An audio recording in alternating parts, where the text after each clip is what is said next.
Hey, this is Gina Grad. Hi, this is Teresa Strasser. Hi, everyone. This is Mike Errico. Hey there. This is Casey Cavalier. I'm Rocky Rose. And you are listening to The Jay Franzi Show. Lucky you.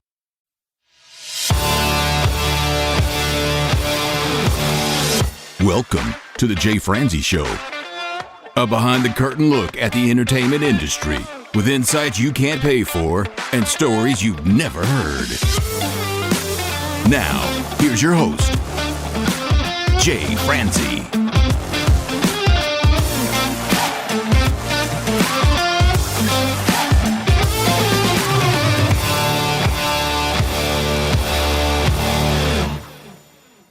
Well, hello, and welcome to the show. I am Jay Franzi, and this is your backstage pass to the entertainment industry. This week, we get to talk with a rock and roll legend. We get to talk with Mike Skill, singer, songwriter, and founder of the Romantics. He has written the hit songs Talking in Your Sleep and, of course, What I Like About You. We'll talk to him about what the music scene in Detroit was like in the 70s, his time with the Romantics, and we'll discuss his latest project, 67 Riot. Now, Mike, he is not only a rock and roll legend, he's an all-around great guy, and I can't wait to talk with him tonight. So if you would like to join in, comment, or fire off any questions, please head over to jfranzi.com. Now, let's get started. Mike, sir, how are you? Very good, Jay. I'm doing really well. I am so excited to have you here tonight, sir. Why don't we just jump right in? What can you tell us about the music scene in Detroit during the 70s? Oh, 70s. Okay, that's after all the MC5 and Iggy's and all that. They started moving out and breaking up. Early 70s, they lasted about a year or two into the decade. Iggy moved to Hollywood, and the Five kind of splintered. And there were a bunch of other groups, handful of other groups. Scott Richard Case, they broke up. They were a great band. The Frost, Dick Wagner, who went on to play with Alice Cooper. So it was kind of splintering, all the 60s groups. The Five and Iggy were like really happening at the teen clubs in the early days. And they were still just like learning. From that, they went to the ballroom, Grandy Ballroom, which was like the Fillmore. And that's where they really got it together. But the 70s, Detroit was kind of what we've been going through in the whole country. It was a downturn in Detroit in the 70s, from the gas crunch to Japan making vehicles. All the little manufacturing companies, the ones that I would go work at in the summer or in the winter, I would work in the winter from November, December, all the way through till spring. You could just walk in any door all around the manufacturing areas of Detroit and get a job. And I would buy an amplifier, a guitar, strings, and that would keep me for a while because we weren't playing shows. Me and Jimmy, the original Romantics drummer, we went to high school together, and we were all about writing original music, always imagining ourselves on a big stage or on a stage and writing our own material. And we're using that whole 60s teen club thing of MC5, Grand Funk, Bob Seger, Iggy, and the Iguanas. He played drums. That was our initial thing, that 60s thing. And then the 70s, Detroit was like really like a abscess. It was like empty. People just scattered. The whole white flight thing and the white flight thing in the 60s, and then the 70s was the downturn in the car industry, with Japan making smaller cars while we're still making 20-foot long Pontiac Catalinas, and Cadillacs. I guess I didn't think about the auto industry impacting the music scene in that area. Well, it in fact the sound as well. John Lee Hooker, he worked in the Cadillac factory. I had a singer, harp player. He worked at the GM Cadillac factory, and you'd work there, make your money, and put in your equipment and play. Some people played clubs and bars, but we kind of stayed away from that. After high school, we got out of the basement, our mom's basements. I used to play at Jimmy's.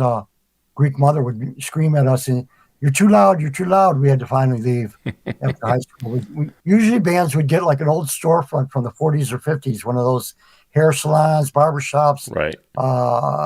Ace Hardware shop, small ones. And we'd rent it for $90, which I could never come up with the money, or none of us could. We'd scrape it together somehow. And we rehearsed there all the time. We'd go there all at 5 o'clock. Either you were working or not. And you go there at 5 o'clock, you'd stay there till 11, 12 at night or later. you set it up like a stage, and you have your little area where you hang out and you write songs. Your friends come over sometimes, and it was just really not unlike Warhol had in the factory in New York. We were kind of doing the same thing on a smaller hometown Detroit level. All the buildings were empty. A lot of the buildings were empty, hotels, everything. Just mainly what was there was the city hall, the police station, some government offices, and maybe a few, like the Coney Island was still there, a few restaurants. They built a big Renaissance Center, but hardly anyone could stay there. The only thing that was keeping it alive was us going to shows. We'd go downtown and see T-Rex, Nazareth, Monte Hoople, David Bowie, the Faces, Rod Stewart. Cobo Hall would have Cactus, Humble Pie. Then you had the Easttown Ballroom was like the Fillmore. And so those were the groups, the English, the British glitter groups and all that were coming into town. Right, like the Kinks. Yeah, the Kinks. David Bowie came in for did a week, and then he wrote Panic in Detroit. Detroit had a really reputation because with the ballrooms, the Grandy Ballroom, the Yardbirds would come to town. The early Led Zeppelin played there. The Who played there in the early days before they did Who Sellout, just as they were writing Tommy. And the Detroit bands were really like loud, raw, not unlike in a factory where you're working, a lot of noise. Right. Detroit's the city with a lot of dirt, a lot of noise, a lot of gritty, people working 24 hours a day, they're building cars. And so the music scene was not unlike that whole environment. It was coming out of us, just like Eminem, same thing. He was in the factories, taking that gritty thing, the street, and putting it in our music. Yeah, that's what it's all about. So what changed from the 60s to the 70s? What really happened from the beginning was in the very early 60s and late 50s, most bands weren't playing bars and nightclubs. It was lounge music, piano players, sax players, female singers, lounge singers singing Frank Sinatra. You had to be 21 to go to a bar. So what changed in the 70s, late 60s and 70s was the drinking age for one, and bands started playing after the Rolling Stones and Beatles broke it open. Younger people were going to the bars, so they wanted bands to play music of those people, and that the generation would have been Rolling Stones and the mid 60s stuff. Up until that point, though, until I'm 18 from Alice Cooper, that's when I started getting into the bars, was in the 70s. So like MC5, before they are MC5, they were playing soul tunes like James Brown, Otis Redding, black soul tunes and rhythm and blues. And a lot of groups did that. And then all of a sudden, the middle 60s, it became the hard rock and roll when the bars opened up to us young bands. Romantic started after Lou Reed came out and the Velvet Underground, with the Ramones in New York. Everything kind of opened up. Anyone could sing, anyone could play. Because just before that, everyone wanted a lead singer. They wanted Mick Jagger or a Robert Plant or Rod Stewart. And then that whole thing kind of quelled, and it was like everybody started singing, everybody started writing. Well, that's a good point. The Romantics, everybody sang in the Romantics. Yeah, everyone in the group was the lead singer. That was the point. The point was we're going to have four of us sing. We're going to do a lot of harmonies. We're not going to stand there and just, we wanted to do like the Kinks or the Animals or the Rolling Stones and Beatles too. It was about writing songs simple enough that people would leave the show being able to sing the song. Easy choruses, easy titles, and a great beat, with a great drummer. Jimmy was a great drummer for that. Yeah. Well, I think that's part of having four people singing, and you have people singing the backup and harmonies, and it creates that memorable chorus. It gives you that opportunity to leave remembering the chorus and being able to sing everything. That's right. It was kind of happening in the punk scene, London and New York and LA. The songs were getting shorter, like the 50s, like 2-3 minutes, or even the Ramones. Some of their songs are like 1.5 or 2 minutes, really fast, but pop and catchy. We were so influenced by our brothers and the Ramones as well. I mean, all those groups in that LA, New York, London scene, our sisters and brothers before us were listening to the 50s music and 60s music. And so we were kind of emulating that, Eddie Cochran's, the Elvises, and we were kind of taking it back to the original raw Elvis. And then Iggy Pop, of course, and MC5 with the raw punk. That's what created the whole, not so much the negativity. The Detroit bands were about a show. no matter what it was, avant-garde show. Iggy was avant-garde, doing anything, playing with a vacuum cleaner on stage, or bringing peanut butter out on stage, or diving into the crowd. It was kind of a show. It was an extension, I think, of the Warhol thing, the freak out. Andy Warhol was doing a freak out show, nudity and sex on stage, and mostly nudity, but long jams would go on. And that's what MC5 and Iggy did. They do long feedback solos and just craziness in about 1968. So how did this influence the Romantics? We were a throwback to simpler times. We're trying to get back to shorter songs instead of Led Zeppelin long songs and Yes long songs. And it was getting real fresh. So the songs were getting shorter. When I saw Flamin' Groovies and The Jam, I'm going, that's the ticket, man. I knew that stuff, the Kinks, the Who, and the Detroit scene. We just melded that together, and we took that Flamin' Groovies pop thing. When the Romantics idea came along, we could never find a singer. So then we figured we're going to start doing that. We're going to start writing and singing our own songs. And I had these cassettes. I still have them, piles of them from when I was writing before the Romantics. I bring the cassette in. I go, look, I got these songs. So we got the idea for Flamin' Groovies, The Jam, the punk scene in New York, LA, and then London. And we melded that whole thing together. Me and Jimmy go, we just need a bass player and singer. So I had Wally Palmer's phone number. I called him up, asked him if he'd like to come over and audition. And I go, here's what we're trying to do. We want pop songs short, raw, hit them in the face, make them dance, or whatever they want to do, throw beer cans or spit or whatever. And that became a whole set. We wrote a set of songs in like a month. I had to play guitar. No one wanted to play. None of my friends wanted to play short Chuck Berry pop songs. I said, I guess I'm going to have to do it. So I had to set down the bass. I went right to guitar. And so I'm writing simple solos a la Keith and Pete Townsend. And that's how the Romantics came to be. And then we started playing the little clubs in Detroit. My friend came over, and he was starting the new MC5. He goes, look, I'm putting together the new MC5 with Rob Tyner, the singer from the MC5. He goes, we need a band to open. And there's a club in Detroit, and you guys might want to come play. I'll come over and check you out. He came over, and he says, here's the deal. We'll let you play. You play a half-hour set. Let me get Rob to come over.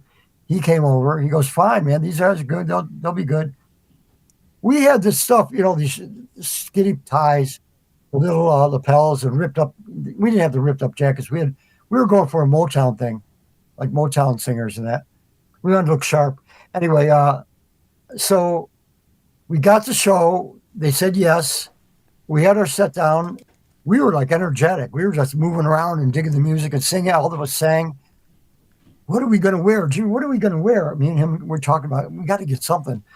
So we found the Salvation Army in just outside of Detroit, Royal Oak, Michigan, a couple of miles outside of Detroit. So it's still there, Salvation Army. Every time I walk by it, I remember it. We grew up in Detroit from like 8, 9 years old. Early Motown, I heard. Before Motown, it was Tamla Records. And I'm a kid at that time. But here we go to the Salvation Army. We look in the window. There's a mannequins with these 4 suits. And they're orange and they're baggy, like iridescent, like kind of Motown-y kind of suits, but really baggy. So we go in, we'll check this out. We went in and there's a rack, and it's like a rack 10, 12, 15 feet long. And it's all orange, these orange suits. Probably some hotel had a wedding or something. And the waiters wore these orange suits. They're really funky. So we got 4 of them that were small, the smallest ones we could find. We're skinny as kids. And so we got 4 of them, and they were so baggy. So we went in, fitted, and we tightened them up, made them small, kind of smaller. We wore those. We did the show. The 5 came out looking like 15 years earlier. They were looking like 1970, which is cool. I mean, they sounded great, but they still had the really, really long hair and bell bottoms and that kind of look. And we were like coming out of London, Detroit, Motown mix, new wave. And we kind of stole the show. They were all talking to us after. And we were trying to get a 45 out. That was our initial thing. I was getting these things in the mail from Greg Shaw, Bomp Records. It was on a mimeograph sheet, like in high school, that mimeograph sheet. He would put out, it It smelled real good, the ink in school. And yeah, they were like blue. And he stapled them together and mailed them out to you before the magazine, and just as the record company was coming out. So we wanted to get a record on Bomb, but we put out this record. I think it was, it was Tell It to Carrie and First in Line, I think. And we didn't get it ready for that show with the MC5. It came out the next week. 2 weeks later, we got asked back at the My Fair Lady. That was the club. So we got asked back, and it was with, what's his name? Mink DeVille. We opened for MC5. 2 weeks later, Mink DeVille brought out the new 45. And somehow we did that show, and it went over really great, too. Same club. Management talked to the promoter in the city, the big promoter, and got us on. The third show was 78,000 seats at Pontiac Silverdome. Jay Giles, Peter Frampton, Steve Miller, Jay Giles, Peter Frampton, the Romantics. We went on stage at like 7 o'clock, and we went over. I mean, no one booed, no one threw anything at us. Always a plus. Yeah. Well, like when he played there, I think he played there with the Stones, and it was flip-flop, lighters, and something else. I can't remember, bras or something, panties. We were really a good live band. We were all over the stage, and we held our own, with Jay Giles, the best we could. Well, that's what I wanted to ask you. I know you have influence from the Kinks and the Knack, and I know Humble Pie is one of your favorites. But what kind of influence did Jay Giles have on your band? Well, a lot. But Jay Giles was a new raw thing. It was like taking the place of C5. They were raw, rock and roll, and they kicked ass. They attacked the stage, and we took that whole thing and applied it to our thing. And we didn't stand there. We moved around and used the stage. As the stage got bigger, we had to move more. The hair got bigger. The clothes got more expensive and flashier. Yeah, flashier. So that's why Romantic's big hair and everything. It was just the stage got bigger. Playing with the Kinks, playing with Talking Heads, playing with Cheap Trick. Yeah. I mean, you're not going to stand there with Cheap Trick. I mean, we weren't the Cars. We weren't going to stand there. Right. The other thing is, we played this little club, the Red Carpet. We were together 2 years, I think. We were on the road in Boston at the Rat. We played the Rat 3-4 times. We came there in the big snowstorm of 79. 78. Yeah. And we went in, we drove through. They told us to go home. We started to go out, and then we turned around and went back in to the parking lot. We went down, we stayed at the Howard Johnson's. We called the club. The club said, everything is closed. He goes, well, we're here. We're playing. We'll play. They opened the club, and like the first night, it was like 20 people the first night, maybe 50 people the next night, and then it was packed. And we became like kind of the darlings from Detroit. Right. Jay Giles brought the hard rock. We brought it back from Detroit. Okay, next thing you know, we're touring around doing small clubs. Philadelphia, New York, CBGB's. We played CBGB's. Yeah. Anyway, getting back to Detroit, we played a little club called the Red Carpet. The second year we were together. We've been going all around the eastern U.S. We still got resale shop clothes. We were wearing like black jackets, white shirts, black ties, like the Jam. We were doing the Jam, the Who thing, that whole thing, Kinks Who thing. Right. And black ties, skinny black ties. And we played this club, the Club Red Carpet. And they had a bar band. The bar band would play covers. But we were playing on their equipment. And by the end of the night, Jimmy banged it. He broke the pedal. He broke the snare stand. I broke the fuzz pedal. We were trashing their instruments. Not on purpose, but we were energetic, and it was a small stage. Yeah, that guy, Doug Feiger, was in the audience. So about a year later, here comes the Knack. About a year later after that, he went to L.A., moved to L.A., and formed the Knack. So I think we influenced.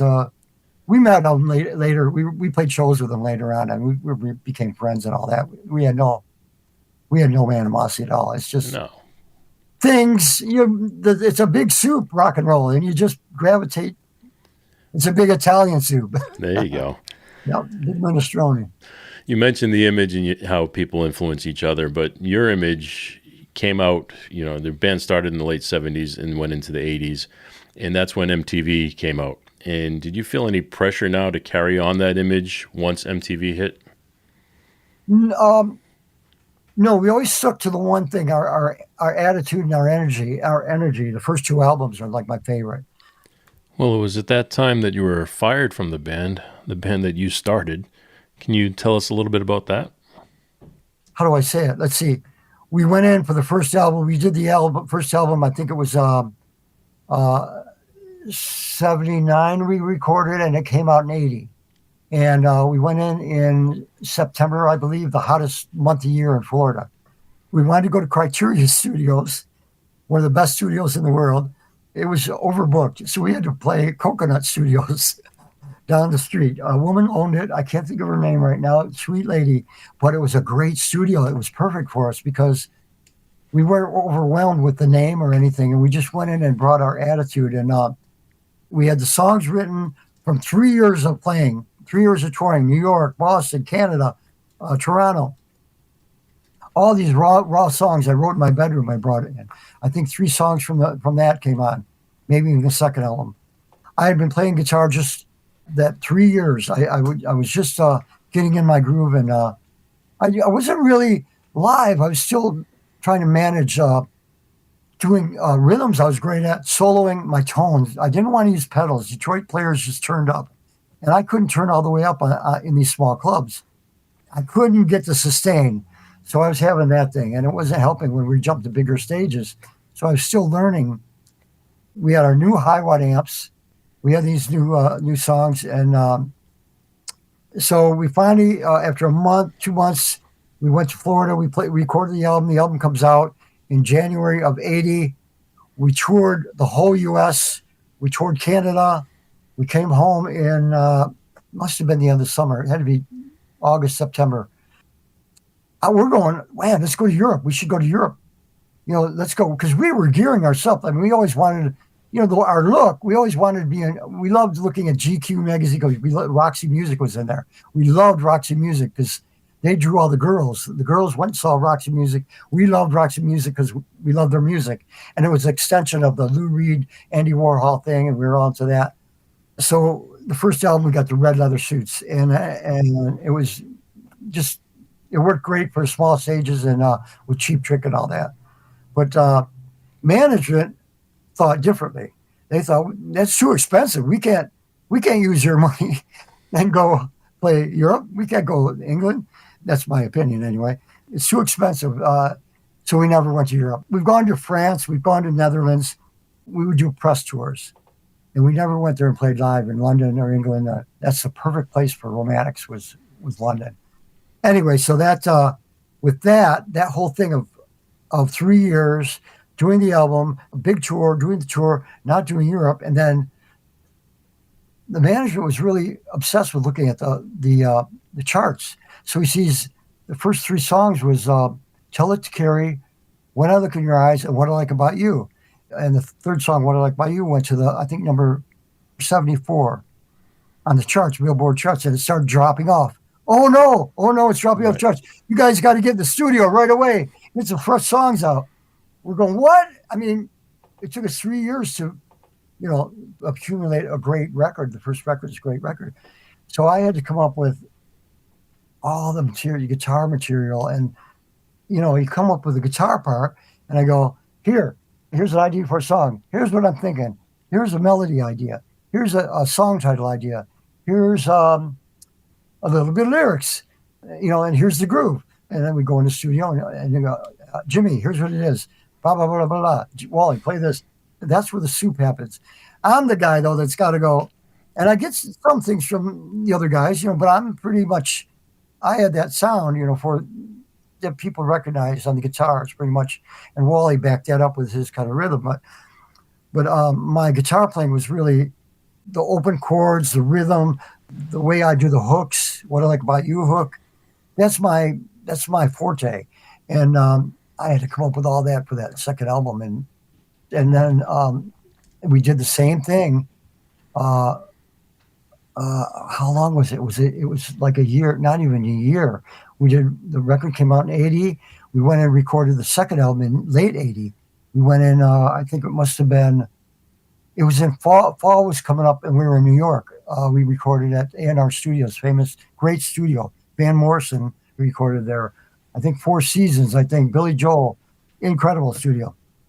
we decided we wanted it live. I was the push for a lot of things, and that got me into trouble. I was the push for, man, we want to have a little more punk attitude. We want a little raw. And so that second album's a lot rawer because Jimmy too, he was with me on, he would pick up on it. But it created my energy and exuberance for what was going on in the scene and everything mixed with what we do. It got me into trouble, that and me asking about royalties. And how'd that feel to get kicked out of the band that you formed? Well, it's a surprise, and I'm sure there wasn't much thinking behind it because the sound, my trademark sound was a band's trademark sound with Jimmy's beat, and then our melodies and the way we put things together. It wasn't that it was a formula. It was a chemistry. The chemistry. There you go. That's the word I was looking for. Exactly, chemistry. And I lost that by changing it up and had to bring in another guitar player and that. So they did another record. They went in right away. Management was great at pushing the band, helping the band get to kicking ass on the red label, but they weren't so good with, okay, you guys go take a month off, relax, come back, then get together a month later and write some songs when you feel it, and then we'll go back in the studio.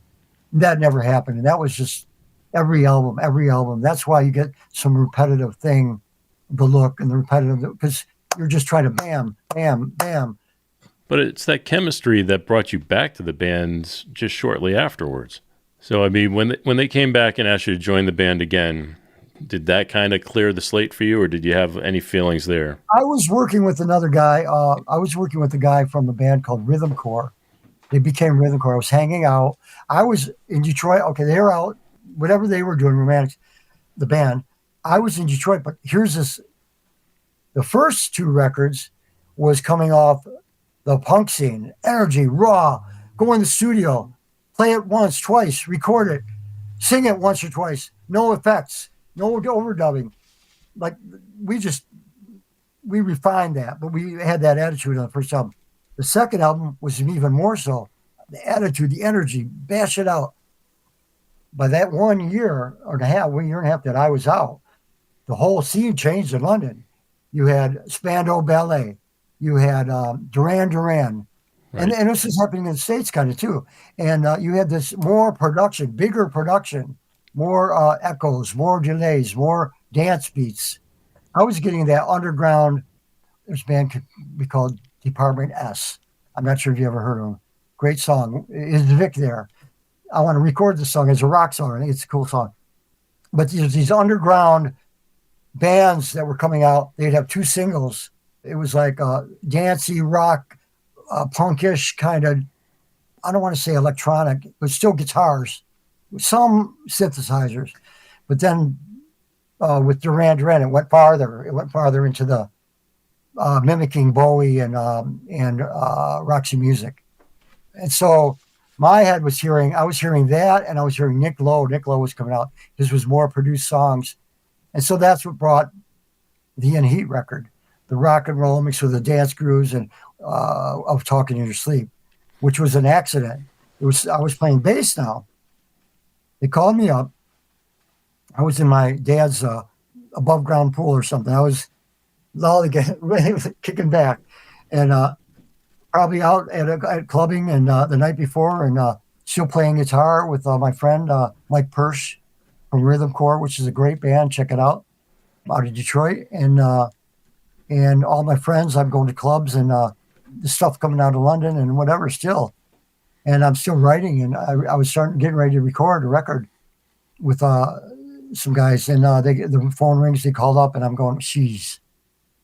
I wasn't getting my royalties, by the way. I was getting paid properly. Right. And so I'm not quite broke, but not doing that well. And I wasn't going out and finding a job at the time. So I'm going, okay, I'll do this, see how this works out. So they wanted me to come in and play bass because I had been a bass player with Jimmy for years. And I can do it like in my sleep, talking in your sleep. Anyway, but so we went into this. We went into the studio. I had some songs. Funny enough, "Rock You Up," which is a song, I had the same chords, same chord progression.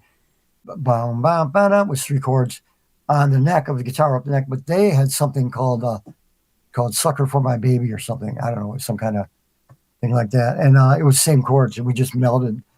They melded in my song because mine had like a hook and my rhythm. I showed it to Cause, and then I came up with the bridge part and all this, and Jimmy came up with "Rock You Up," and Jimmy sang it. By the time the record was done, recording, we had, I think, 10 songs or 11 songs. We recorded every day. We'd go in at 10 o'clock. Good boys go in and record the back tracks. Got that all done. Do all the vocal tracks. We finished that up, and then I think we got the last song done. I can't remember what it was, but the producer Pete Sully on the 4th record of In Heat, he comes out of the control room, and there's no hit. You guys give me a hit. Give me a hit. There's great songs at least, but I need one more song. Mike, what's that song you were doing on the bass in the studio? You and Jimmy were jamming with it, and I go, "Oh, you mean bow-down, bow-down?" That's all it was. Bow-down, bow-down, bow-down, bow-down, bow-down. That's all it was. And it was just jamming. And then we just have a guitar part. We just jam on it, like B.B. King or something, or like Fleetwood Mac or something. The blues Fleetwood Mac. He goes, "Yeah, that's it. Let's check that out. That's a good groove." And, with all the clubs at the time, there was tons of discos and dance music clubs and rock clubs in Miami. It was crazy. It was at the same time when the Griselda, the cocaine queen of Miami, that whole thing was all across Miami, that whole craziness. Anyway, so he goes, "Yeah, man, that's cool." And Rick James' song, dum, da, da, dum, da, dum, Super Freak. Yes. So that groove, and the club scene and the rock scene, we're putting it all together. So that's what we did. He got a keyboard, brought it into the studio. Me and Jimmy, we helped on the turnaround the bridge. Me and Jimmy hanging around the keyboard. We're just there. And Pete's playing the keyboard. He's coming up with something. And go, yeah, that works. Yeah, that's good. We get the whole thing.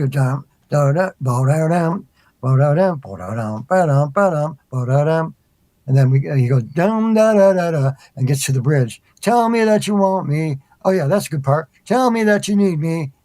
I know that I'm right. I hear it in the night."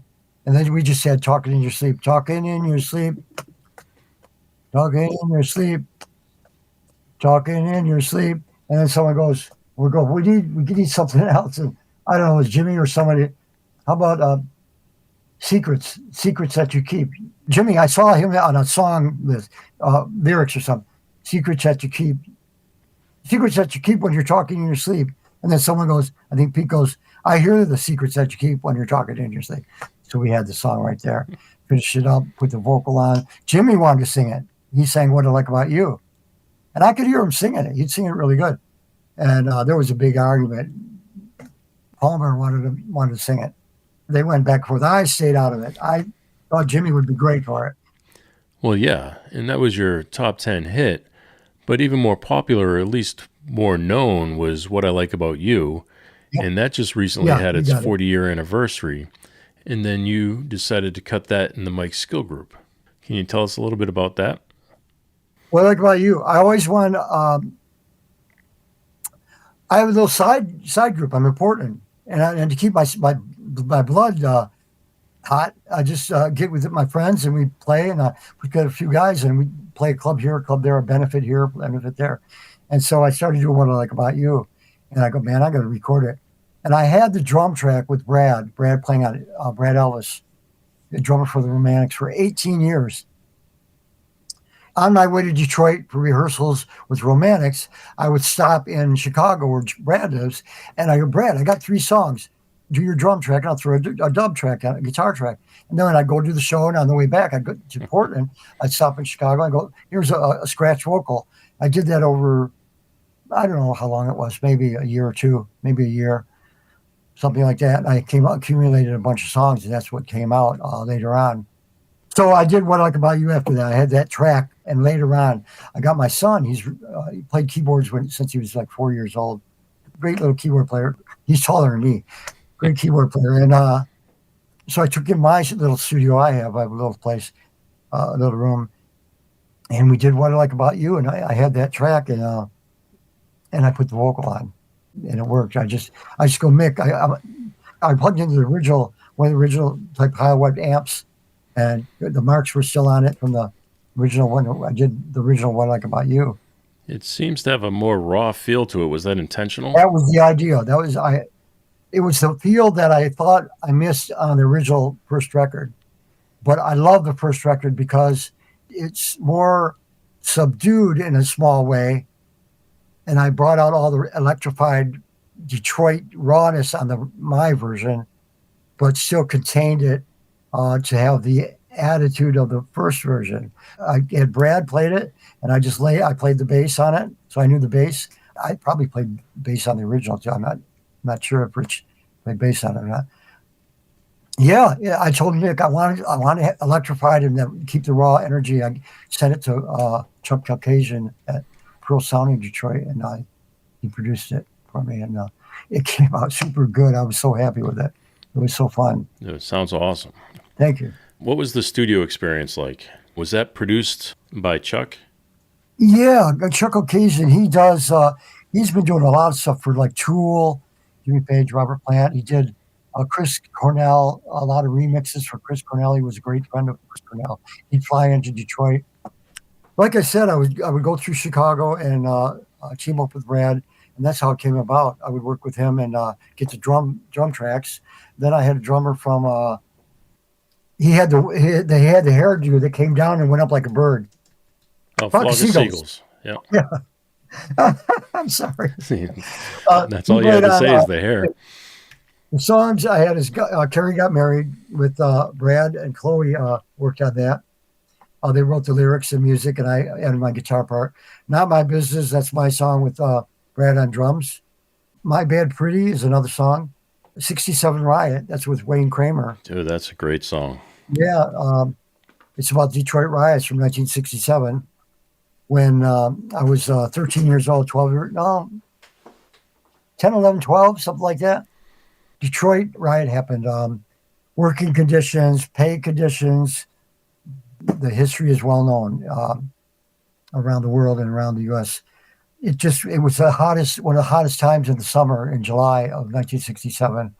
The whole thing just blew up in fires and police shootings and people shootings and rooftops and destroyed the whole neighborhood, the whole old neighborhood, black businesses, black record stores, and unfortunately, and here I am, most of my friends, my little junior high school band or whatever it was before that, we're on the east side of Detroit. We're probably about 5 miles away from the area, maybe 5 to 7 miles away from the area. But when the riot happened, the news, of course, made it sound like it was 2 blocks away. And you better watch out because you're going to have black gangs coming in your neighborhood. And it was the whole racist thing. And it was not good. The National Guard came out, Jeeps with machine guns on top, helicopters, green helicopters low. In Detroit was the first to have, I think, the Big Four. The Big Four was 4 cops in a car with shotgun standing up in the middle of the seats. And they would stop you and frisk you. Dude, how scared were you at that time? Not that scared. My house, we stayed around the neighborhood. We went out. A few crazy people, I don't know, white or black, who it was. It's just the stores. There was a place called Gratiot Auto Supply. It was like if you're hyping up your hot rod or car parts. Right. It was like a whole block long, and it was all plate glass windows. End up putting up boards all across it, and eventually they knocked the windows out. The store did and put in cement, and then people started moving and. White flight started happening in 1962, 63. By 67, it had just grown in leaps and bounds by people moving to the suburbs. I stayed in to the 70s, and my dad retired and moved to the suburbs.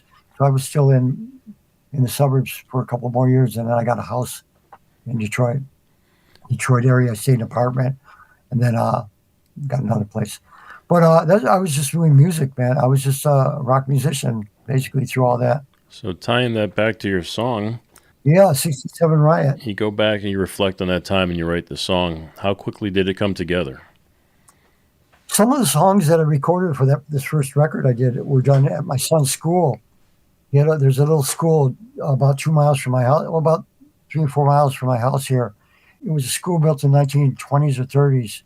And it was, it was probably not a 2-room schoolhouse, but it was like a 3 or 4-room schoolhouse. The 2-room schoolhouse had been built and was torn down, but the music room was a double-wide trailer. And it was an older one with a wood floor, but it had thin carpet on it. And it was an art room, music room. And there was a math room across the way with the same thing. And so I asked him if I could get in and use a portion of it for a studio. And he agreed. And in the day, I had drums in there and guitars and basses, and the kids could do what they wanted with the music instruments. And at night, I'd go in till from maybe 6 o'clock, or it was more like 10, 8, 9, or 10, and I'd stay there sometimes till 3 or 4 in the morning. It's out in the woods. I mean, it's called Carver City out there. It's a old train with logging. There's an old logging railroad was out there. Anyway, it was quiet out there. I played till 4 in the morning. I came up with some of these songs. I had a producer that came out. He was like a drummer for my friend's band. He knew how to run the board. He came out. I go, look, I have this idea for a song. Just play this one beat. I don't want anything. I just want you this groove bump. And it was 67 Riot beat.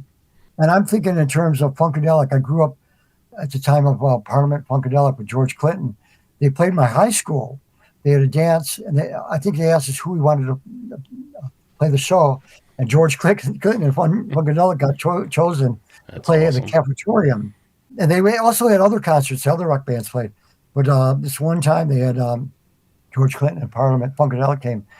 And they got through, like, I think, a song and a half. And out came the Diapers on Eddie Hazel, the guitar player.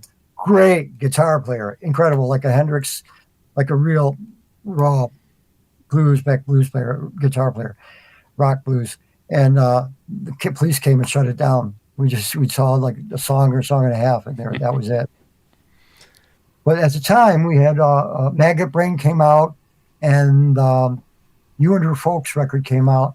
Anyway, that whole thing influenced 67 Riot. I wanted that groove in the ending of it. The way I sang the part in the ending made me think of George Clinton.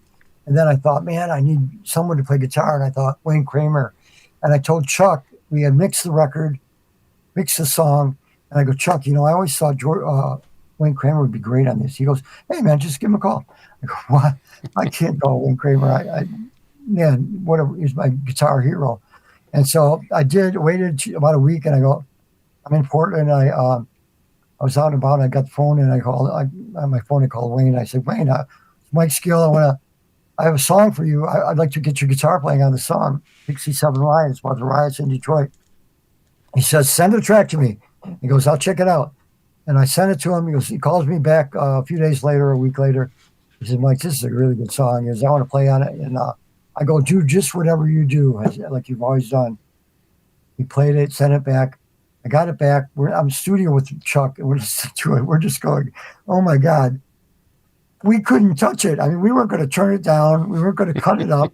We weren't going to move it. We were going to jog it. We just said, leave it how it is. And so that's what you hear. It's Wayne Kramer. God rest his soul. Badass mother. Him and Fred Smith were my heroes coming up. They were a guitar duo, not unlike the Allman Brothers. They were kind of before the Allman Brothers, around the same time before, because they were the hard rock, and they would write their song parts. They would organize their song parts just like an orchestra. Fred would play the lower part, Wayne would play the upper part, and it was great. Great to learn from. So, I'm giving away my secrets. There you go. Well, hey, I worked in Nashville for several years under a guy named Bob Bullock, and he had an opportunity to work on an album with the Tubes, and they have a song called She's a Beauty, and please correct me if I'm wrong. Didn't your wife play a part in that video? Yeah, she came over here. She's my producer. She danced. She's one of there's a blonde and a redhead in there. She's the redhead. That's awesome. We toured with the Tubes, and I met her. And a year later, we got together after the tour, and we've been together ever since. So Cheryl Henlin and Michelle Gray were the two. All right. Well, we do this thing here we call Unsung Heroes, where we take a moment to shine the light on somebody who works behind the scenes or somebody who may have supported you along the way. Do you have anybody you'd like to shine a little light on? Oh, wow. Chuck Occasion at Pearl Sound, Chloe Orwell and Brad Elvis, my wife and son Mick, my wife Cheryl and son Mick. I'd like to thank you, Jay. Thanks for having me. And all the people that played on my records, mostly it's me on guitar and bass and a few people added. And that's about it, yeah. A big thanks to Mike for taking the time to share his stories with us. And as always, thank you for taking the time to hang with me here. I really do appreciate it. If you know anyone that would enjoy hearing Mike's story, please be sure to pass this along. You can do that and find the links to everything mentioned over at jfranzi.com/episode 78. Thanks again for listening, and I'll see you next week. Thanks for listening to The Jay Franzi Show. Make sure you visit us at jfranzi.com. Follow, connect, and say hello.